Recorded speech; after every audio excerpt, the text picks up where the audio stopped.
Hello everyone and welcome to your lesson of physics. Today I'm solving Feb March 2024 paper 1-2. It'll be a speed run and I'll try to solve the question as fast as possible.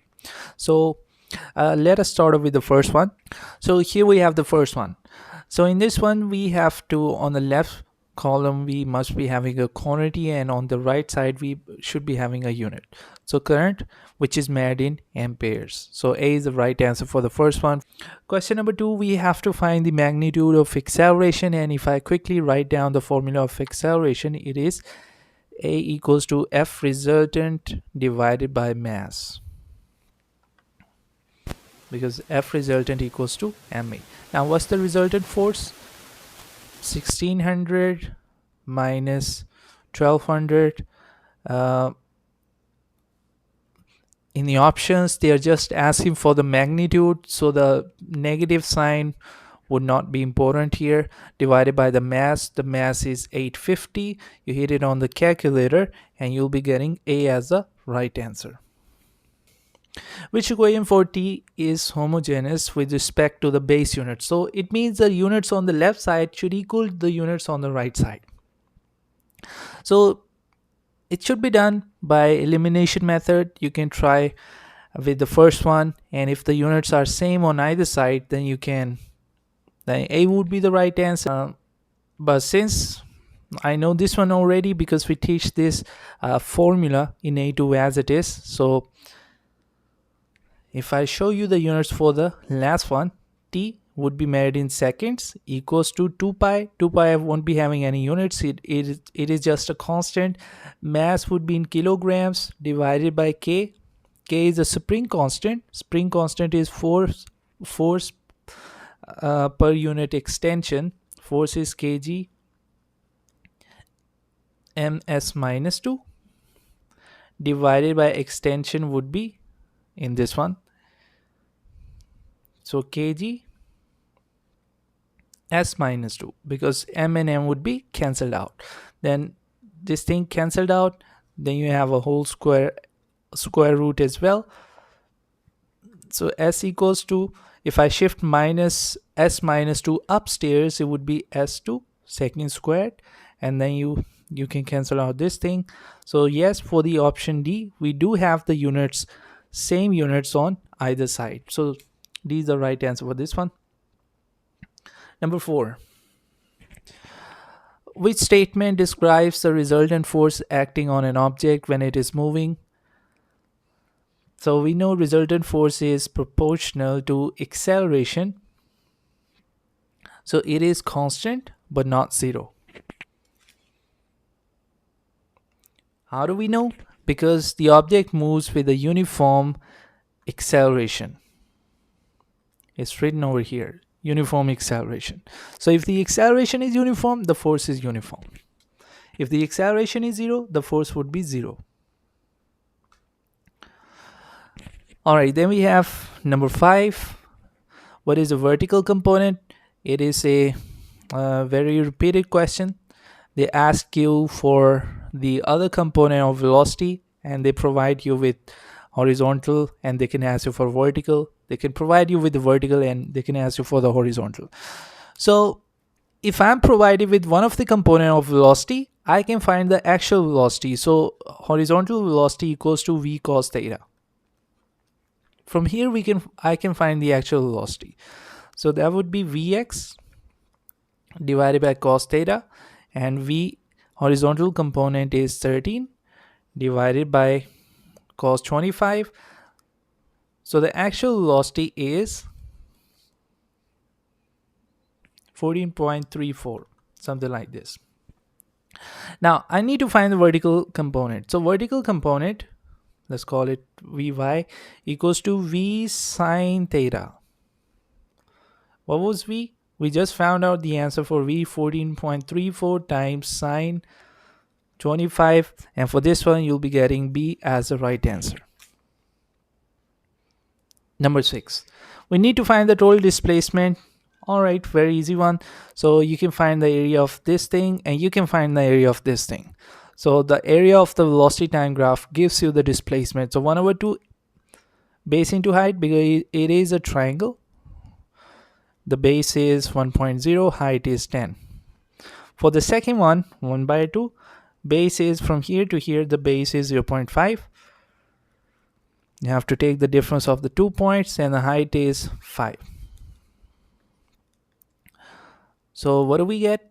For this one, we get 5. And for here, we get 1.25. Then this displacement, since this displacement is negative, so we have to subtract these two. And we get B as the right answer for this one. Gotta speed up a little bit. All right, for question number 7, what is the definition of acceleration? Doesn't get easier than that. This is A. Okay, then we have question number 8. Since this is a speed run, I'll go with a shortcut. Once again, you can use the law of conservation of momentum. And since you know the collision is perfectly elastic, you can say the collision, what do you call it? Relative speed before relative speed of approach equals relative speed of separation. That is also a shortcut. I mean, it won't take too much time to solve using this way. For example, the relative speed of approach is the sum of these two. If they are traveling in the opposite direction, then the relative speed is found by adding these two. And you can find all those cases of relative speed. I've uploaded a workbook on the community tab in the chapter for the chapter of momentum. You can find all those cases of relative speed over there. So the relative speed of approach is 1.8 meter per second. So the relative speed of separation has to be the same. So it is only the option D in which the relative speed of separation is 1.8. The shortcut is, since the two masses are equal and the collision is perfectly elastic, the two masses are equal, the velocities would be swapped. P would now be having the velocity of Q. See, 0.5 in the option D. And Q would now be having the velocity of P, if they are of equal mass and the collision is perfectly elastic. So the velocities would be swapped. That's the very short way to answer that. All right, let's take a look at the next one. So what is the speed? We need to find the final speed. I'm going to write the equation plus 2as. You can acceleration in this case would be, says it is vertically downward, you can take it as 9.5. So v square equals to u square. The initial velocity is not 0, it is 2.4 plus 2. Acceleration is 9.81 and the distance covered is 0.90. You hit it on the calculator, you'll be getting B as the right answer. Question number 10. So you have a situation, contains probably a liquid,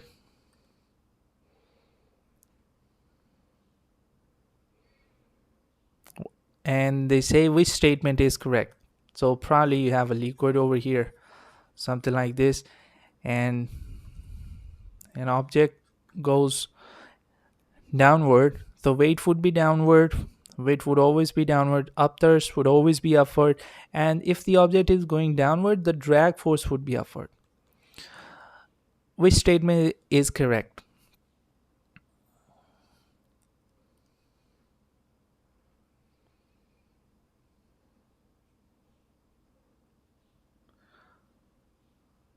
All right, the drag force increases with increasing depth. Okay, the second one, no, it's not. The drag force depends on the speed. The faster the object moves, the drag force would be more, and slower the object moves, the drag force would be lesser. The drag force is equal to the sum of upthrust and weight. So if I make the equation for this one, since the object is moving at a constant speed, so the forces downward would equal the forces upward. Now what about the option B? The drag force is equal to the sum of, no, weight equals the sum of the other two. So B out the window. The upthrust is constant with increasing depth. So upthrust equals to rho, density of fluid, times G, times the volume of the object or the volume of the liquid displaced. It does not depend on the depth. There is no expression for depth in the formula. So C is the right answer. We don't have to go to D. Alright, then we have the next one. So some small solid cubes have mass 1 and side, okay, and all that. What is the weight of the large cube? So weight of the formula for the weight is W equals to mg. But we need to find the mass of the large cube. Alright, we need to find the total mass of the large cube. We are provided with mass of the smaller cube. So what I'm going to do is I'm going to find how many smaller cubes would combine to make a large cube. And how do I find that? I can find the volumes. I can use cross multiplication to find the number of small cubes that would combine to make a large cube. For example, the volume of the large cube is, each side is 2, so the volume would be 2 raised to the power 3. Cube of 2 would be this much. This is the volume of the large cube. All right. Now, what is the volume of the small cube? V sub s. Each side of length 5 centimeters, so means 0.05 meters, and then cube of it. And if you hit it on the calculator, you get 1.25 into 10 to the power minus 4. That's volume of small cube. Now, how many cubes are there? How many cubes are there? If you need to find the number of cubes, you can simply use the ratio method, cross multiplication method. So 8, it would be 8. Number of cubes, I can write over here. Number of cubes after using the method of cross multiplication equals to 8 divided by 1.25 into 10 to the power minus 4. And number of small cubes equals to, if you hit it on the calculator, 64000. 64,000 small cubes would combine to make a large cube, which would then have a volume of 8 cubic meters. So the mass of the large cube would now be mass of the small cube, which is 1 times number of small cubes. So the mass of the large cube is 64,000 kilograms. Now, what's the weight? Weight of the large cube would be mass 64,000 times 9.81. So you get, in 2SF, you'll be getting 63.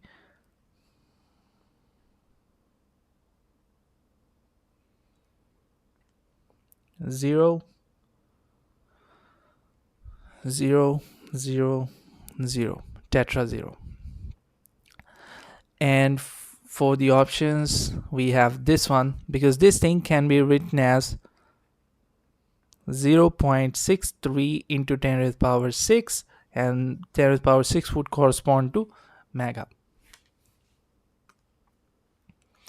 Let's take a look at the next one.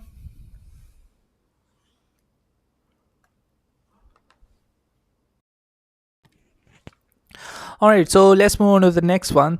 Here we need to find the depth of the oil. So they have combined 2 liquids in the same container. The container contains 2 liquids. So the overall pressure would be, if I write down the expression for the total pressure, it would be pressure of oil plus the pressure of the water. And that's it. Once you have written this expression, and the game is all about the mathematics. For example, the total pressure is given as 17.5 megapascal. So 17.5 into 10 to the power 6, and that equals to pressure of water, which is rho g h1. Sorry, pressure of oil, rho g, you can call it h1. The other one would be called as rho g h2. The densities are different, so we can add subscripts over here as well. So we're using 1 for oil. So rho, what is the density of the oil? 830. G would be 9.81, and the depth of the oil is x. So we gotta go with x. plus, what is the density of the water? 1000 times G, same for both of them, times the depth of the water.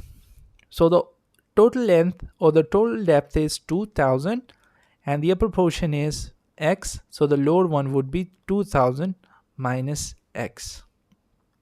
So this H2 would be 2000 minus x. It's all mathematics from here. You should be able to attempt it from here, but I'll just do it anyway. 17.5 into 10 to the power 6 equals to 8142.3x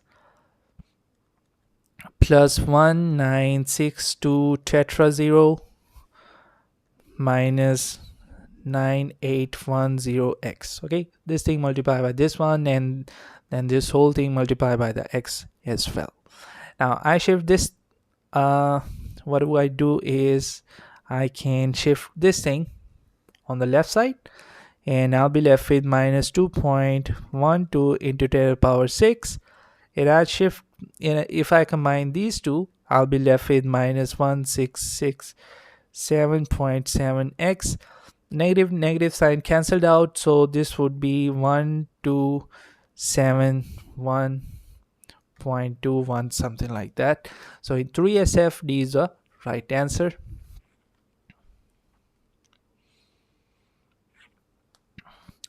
All right, then we have the next one. So in this one, we have a rod which is pivoted at an angle of theta with the horizontal. Okay, the angle is given with the horizontal and the angle is theta. And the weight would be obviously would be vertically downward. And for the distance, if this is the length of the beam and this is a perpendicular distance from the pivot, then we gotta use the distance which is perpendicular to weight. And the distance which is perpendicular to weight, the component of the distance from the pivot which is perpendicular to weight would be this one, and this one would be d cos theta, right? This one would be d cos theta.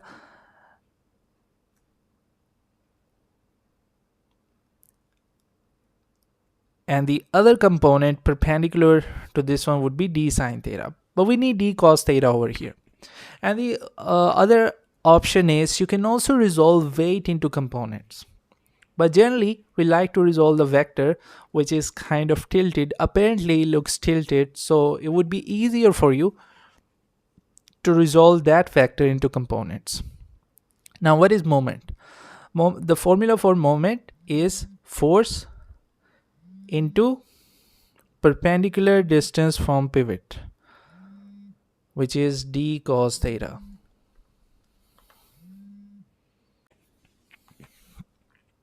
Alright, so moment equals to Fd, force into perpendicular distance from the pivot, and in this case the perpendicular distance from the pivot is d cos theta.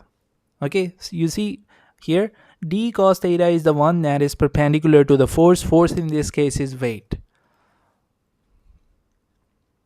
Now with respect to the angle, you see moment is related. How is it related to the angle? It is related to the angle by a function of cos of the angle. Now you have to look for the graph which corresponds to the cosine of the angle. It won't be a horizontal line, okay, it won't be a straight line, it would be a trigonometric function. And if you remember that the graph for cos theta is d. How do we know? It would be maximum at 0. Cos of 0 is maximum 1, and cos of 90 is 0. So both b and d are fine up till here, but cos of, let's say, 180 degrees, that is minus 1. So that's why option B would then be eliminated, and you'll be left with option D. Okay, let's move on to the next one. For this one, we'll try, this question has been repeated already, and we'll try to answer this one in the shorter way. So if I resolve the vector into components, so this one would be t vertical component, and this one would be the horizontal component of t. And likewise, if I resolve h, this one would be the vertical component, and this one would be the horizontal component along x-axis and along y-axis. Now let us write down the expressions. So this one is ty, okay, since it is in the horizontal position, it is in equilibrium as well. So the forces upward would equal all the forces downward, the forces towards left would equal the forces towards right.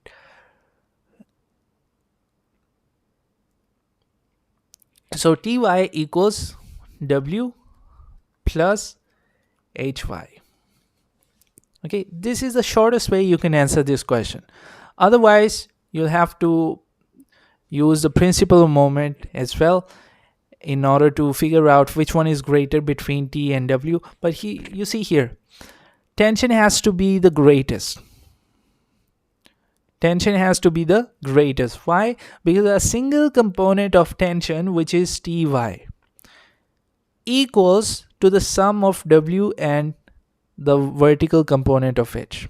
So a single component of tension is able to cancel out the effect of weight and the vertical component of h combined. So the tension, let alone the other component of tension, a single one is able to withstand the combined effect of these two. So the tension has to be the greatest. So for the increasing order, we'll go with C, because it is only the option C in which tension is the greatest. So up next we have what is the definition of force? It is C, the rate of change of momentum. The formula for the power used by the boat to move through the water, P equals to Fv. Doesn't get easier than that. Once again, you see, this force can be cancelled out by this one, this force can be cancelled out by this one, so the resultant force is not there. The resultant force is not there because there is, the resultant force is 0, but there is resultant torque, because this one would rotate it clockwise and this one would rotate it clockwise, this one would rotate it clockwise, this one would rotate it clockwise. So it is not in equilibrium, because clockwise moment does not equal to anti-clockwise moment. So it is not in equilibrium because there is resultant moment. So A and C were eliminated because it is not in equilibrium, and A and C say that this one is in equilibrium. But there is no resultant force, that's why B was eliminated. There is resultant torque. Alright, question number 18. What is the difference in kinetic energy? Which difference in kinetic energy is the smallest?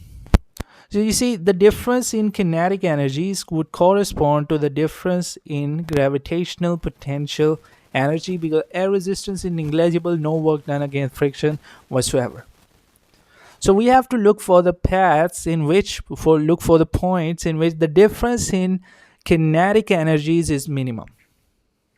And then that would correspond to the minimum change in kinetic energy. So for example, from Q to S, this one Q, this one S. What is the difference in potential energies? It would be mgh, mg is weight, times, potential energy would be mg, change in potential energy would be this one. Gravitational potential energy would be weight times delta H. We can find delta H from here. For Q and S, delta H would be 0.1. For this one, it would be weight times S and R. S and R, the delta H would be 0.2. So you see, for A, it would be in the smallest. For A, the change in gravitational potential energy is the smallest, hence the difference in the kinetic energy would be smallest.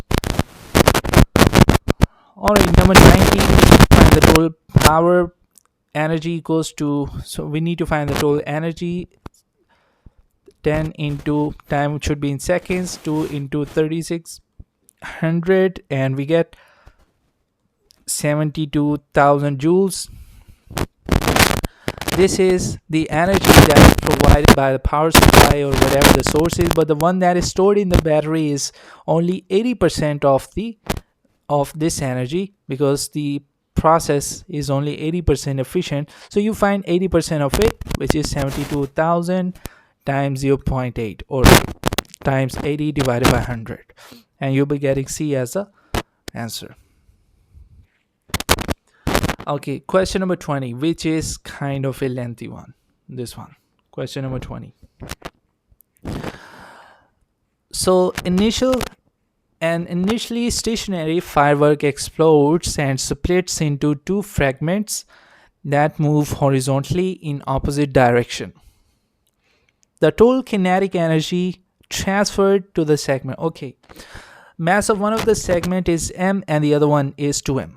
First of all, initially it was stationary, so the total momentum before collision is 0, and the total momentum after collision would be m. Let's call the final velocity after collision of mass m v1, and the other one, let's call the final velocity after collision, or the velocity after collision, v2. So initial momentum should be equal to the final momentum. Initial momentum was 0, and the final momentum would be the sum of the momentum after collision. So mv1 minus mv2. The second mass is 2m. Okay, that's why instead of m, I've written 2m over here. The second mass is 0. Why we have written the negative sign over here? We have to write the negative sign because only then the momentum after collision can be reduced to 0.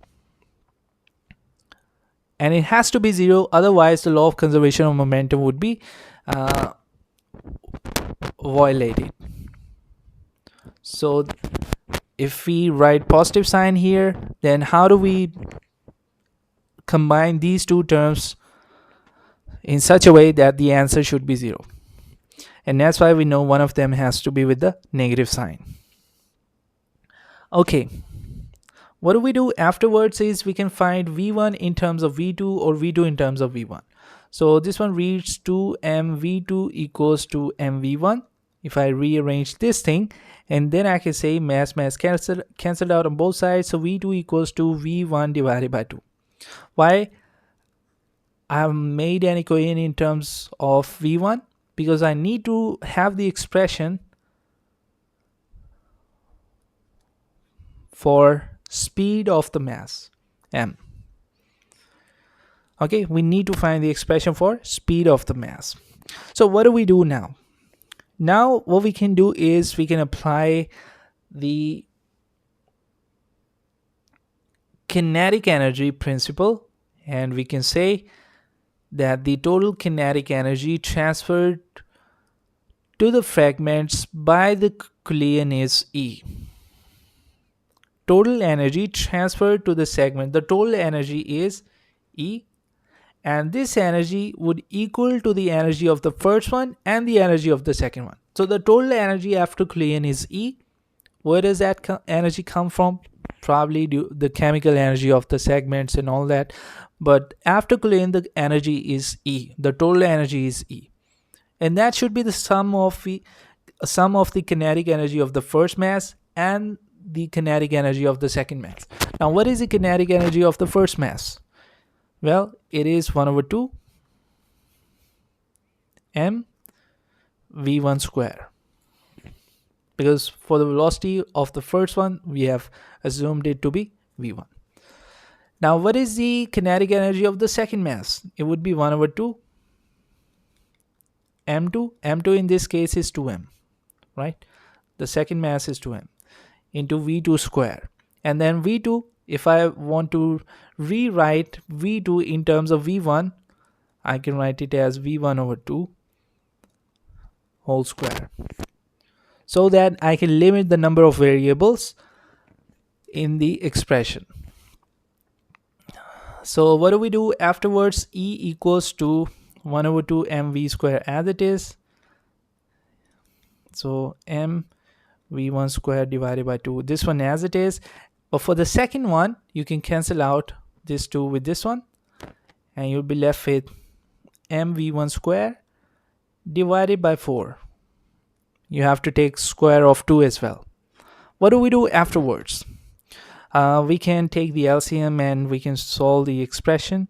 So multiply by 2 for this one, multiply by 2 for this one. So they have same denominator, and 2mv1 square and mv1 square would be 3mv1 square divided by 4, and 4e divided by 3m equals to v1 square. And if I take square root on both sides, I'll be left with 4e over 3m and square root of it, and it should be D as the right answer for this one. Alright, so let's move on to the next one, question number 21. Applying a force of F, the spring has the extension X, elastic potential energy EP. Which relationship is correct for the spring? So for the elastic potential energy, we have two expressions, 1 over 2 F into extension is given as this one, and the other expression is 1 over 2 kx square. So from the first one, we can say elastic potential energy is directly proportional to is proportional to x, and from the second one we can say elastic potential energy is proportional to x square. In matter of fact, we have both the options. So which one do we use? We are going to use the one in which all the other things are constant. For example, if I consider the first expression, the force is not constant to extend the spring. The force starts from 0, it increases gradually. But the second expression, everything else except for elastic potential EP and x square is constant. So we can safely use the second one. So it has to be D for the right answer for this one. Okay, for 22 fact base, the point beyond which Hooke's law is not obeyed, it is the limit of proportionality, LOP. 23, also an easy one. We have two springs connected in series, and we need to find the overall extension, and the formula for the overall extension would be force divided by overall spring constant. So we can find the spring constant in this case. The spring constant when two springs are connected in series is found by using the shortcut product over sum. 6 into 4 divided by 6 plus 4, which is 10. So 24 divided by 10 would be 2.4. The force was 80 divided by 2.4 would be 2SF would be 33 centimeters. All the options were in centimeters, and that's why no conversion was needed. Okay, so the range of frequency emitted, what is the approximate range of the wavelengths? So we need to find the wavelengths, matter of fact. So let us write down the formula for the wavelength. V equals to F lambda, thereby lambda equals to V over F. So we are provided with the range of frequency. Let's use the first one to find the first one of the wavelength. And if I use the smaller frequency, F1, then I should be getting the maximum wavelength. And unless we get 27, okay, we'll be able to figure out the answer only by using the first one, even by using the first frequency. So the speed of the sound in seawater is 1.5 kilometer per second, so it would be 1500 meter per second, divided by frequency is 10, so it would be 150. Now would be the longest wavelength, and the shorter wavelength would be when you use the frequency 40 hertz, you'll be getting 38 in that case, but it has to be D. Even for 150 we can find the answer. Okay, so here's the CRO, and we need to find the time base setting. So the formula for this one is time period equals to time base setting multiply by the centimeters or the boxes. So what do we have? What is the time period? it is equal to 1 over f, and the frequency is given as 2.5 kilohertz, so 2500 hertz, and hence the time period would be 1 over 2500, 0.0004 seconds. So let us write down the formula here. Let us insert the expressions, the values in the expression equals to TBS. That needs to be found out. How many centimeters do we have for one wave? Or in one time period, how many centimeters do we have? 1, 2, 3, 4. So we write 4 here. So TBS would be all of that divided by 4, and that would be 0.0001 seconds per centimeter.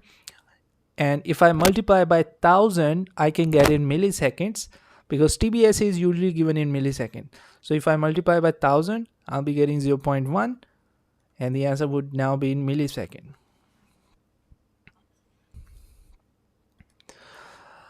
Okay, so constant frequency moved towards the stationary observer, and okay, so the observed frequency would be greater than the source frequency, or we can also say the observed wavelength would be less than the source wavelength, because frequency and wavelength, they are inversely related provided the speed does not change. So a decreased wavelength of the sound towards the observer, the frequency would have been more, but the wavelength would have been decreased. The wave is kind of compressed. 27, longitudinal waves cannot be polarized, and the longitudinal wave here is the sound wave. Moving on to the next one. What is the power of the new beam? They're changing the cross-section area and they're changing the amplitude. So the expression that relates the intensity, the power is intensity equals to power over area, and thereby power equals to intensity times area. So if I reduce the area to 1/3, the power would also be reduced to 1/3. Okay, so power reduced to 1/3 of the actual. This is the effect of reducing the area. But we're doing another thing as well. What we're doing is we are increasing the amplitude to 4x. Okay, we are increasing the amplitude to 4x. So let's see what happens. If I increase the amplitude, the expression is intensity is proportional to square of the amplitude. If I increase the amplitude to a factor of what do you call that? 4. Okay, so the intensity would be increased by square of that factor. So the intensity would now be increased to 16 times. The new intensity would be 16 times of the original intensity. All right, so intensity due to amplitude, it increased 16 times, hence the power would also be increased 16 times.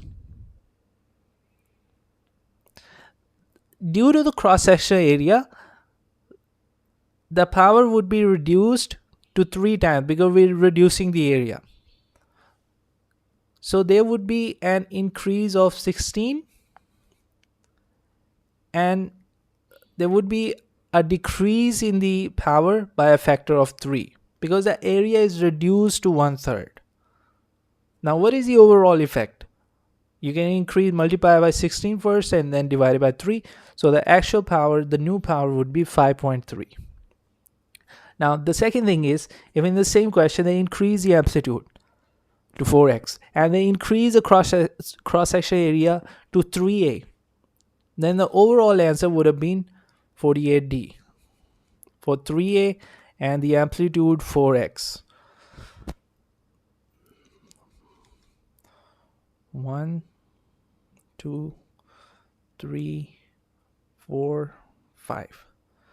So 1, 2, 3, 4, 5.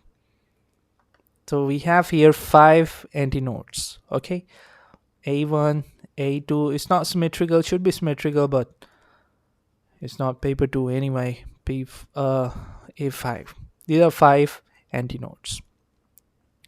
So let's check it out. From one antinode to the other antinode, in terms of wavelength, how much do we have? From node to node or from antinode to antinode, we have half of the wavelength, lambda by 2. So from here to here, lambda by 2, then lambda by 2 furthermore, then lambda by 2 furthermore, and then lambda by 2 furthermore. So we have lambda by 2 here 4 times. So what is the wavelength that we have? In that length, how many waves do we have? We have 2 waves. So in this portion, in this length, from here to here, in this length, we have 4 waves. Sorry, we have 2 waves. L equals to 4 lambda by 2, or you can say this thing also equals to 2 lambda. L equals to 2 lambda. Alright, and thereby lambda equals to L divided by 2. What is the length given? Here it's given over here.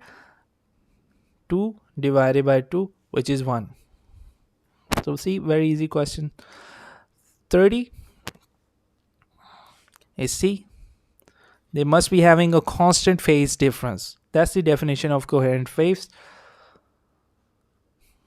Okay, then we have 31, and we have to find the effect on. We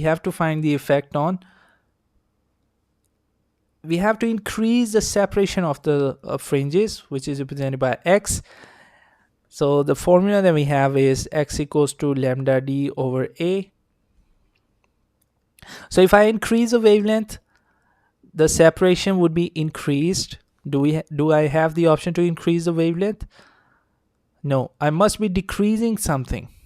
So what do I need to decrease in order to increase X? You see, only one thing can be decreased in order to increase X. If I decrease this thing, only then X can be increased, because only these two are inversely related.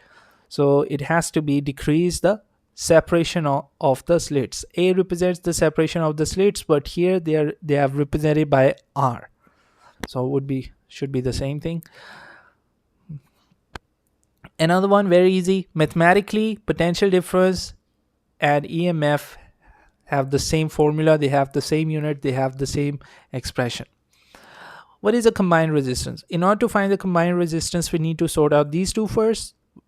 Product over sum, and whatever the answer to this thing is, we add 2.2 in that. And here on the calculator, you'll be able to solve within seconds 3.2 kilo ohms. Let's move on to the next one. Electricity seems to be easy in this one. A resistor dissipates 25. Okay, so we need to find the resistance. The formula, if I rearrange for resistance, would be this one. P equals to V square over R.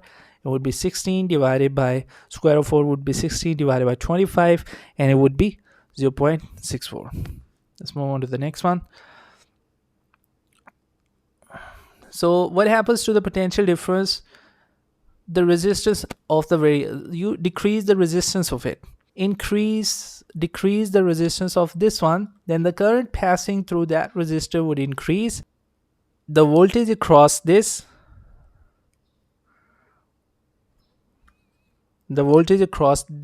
would then be decreased. How do we know?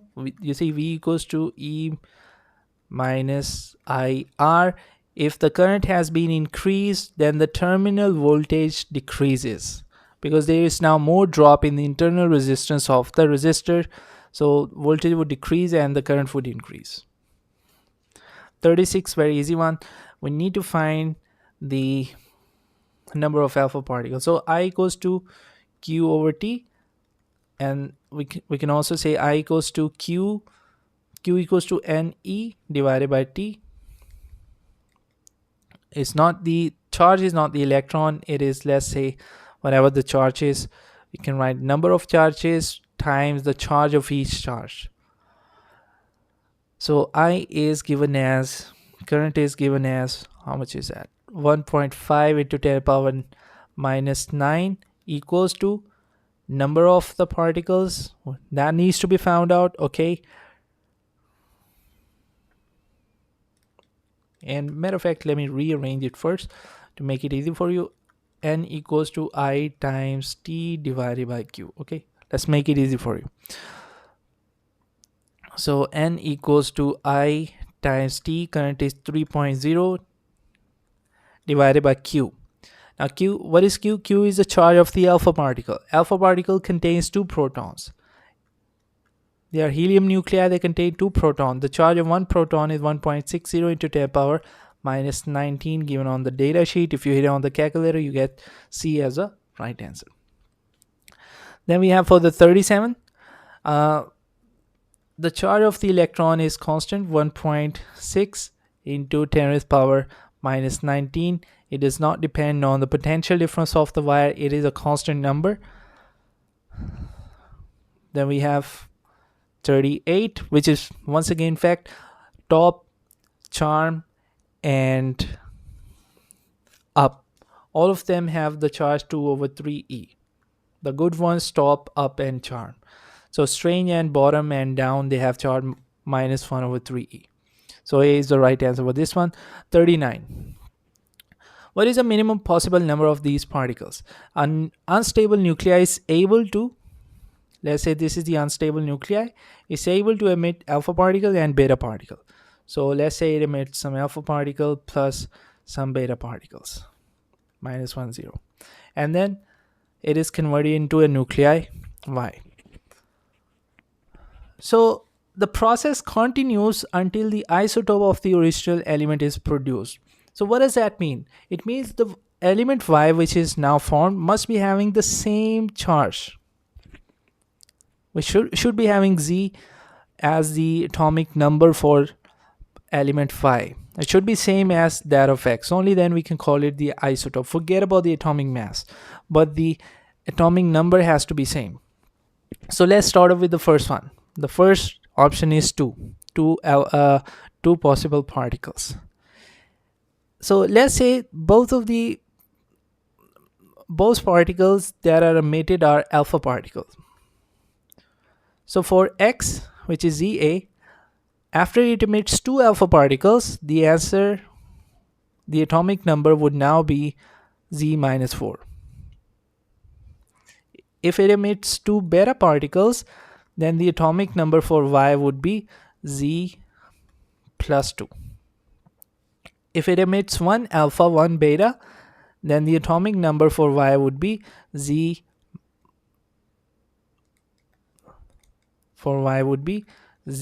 minus 2 because of alpha plus 1 because of beta, and the overall would be Z minus 1.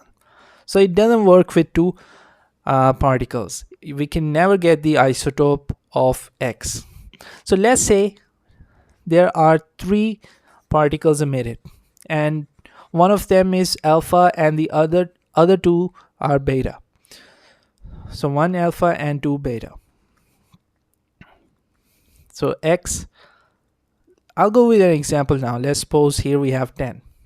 So if it emits 1 alpha particle, what do we get?